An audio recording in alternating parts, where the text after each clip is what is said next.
Welcome back to my channel. I'm Rani here.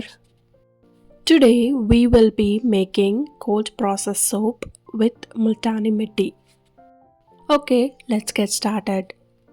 Our base oils will be coconut oil for cleansing and hardness, palm oil for hardness, sunflower oil and rice bran oil to add a silky moisturizing feel, and a small amount of beeswax for a firm and long lasting.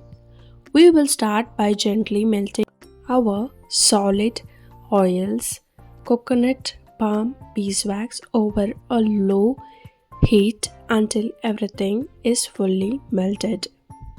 Next, add liquid oil, that is rice bran oil and sunflower oil. Carefully prepare your lye solution.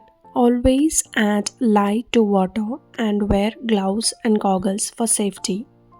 Once both the oils and lye solution are cooled to about the same temperature, it's time to blend.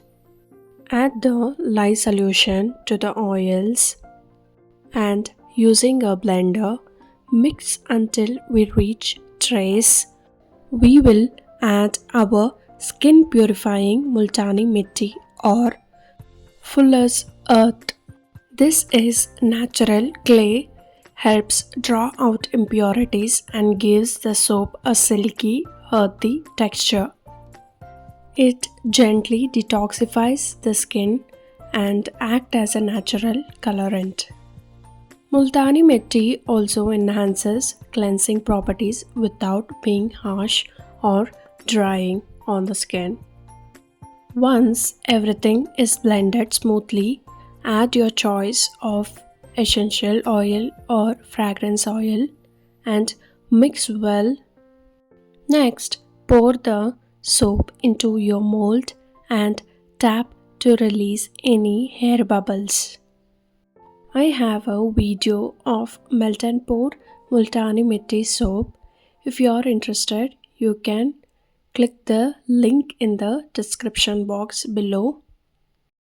Now, let the soap sit for 24 to 48 hours, then unmold it. This soap will need to cure for 4 to 6 weeks to fully harden and become gentle on skin. And that's it. A beautiful handcrafted cold process soap made with nourishing oils, beeswax and the natural goodness of Multani Mitti. If you like this video, don't forget to like, subscribe to my channel. Until next time, happy soap making.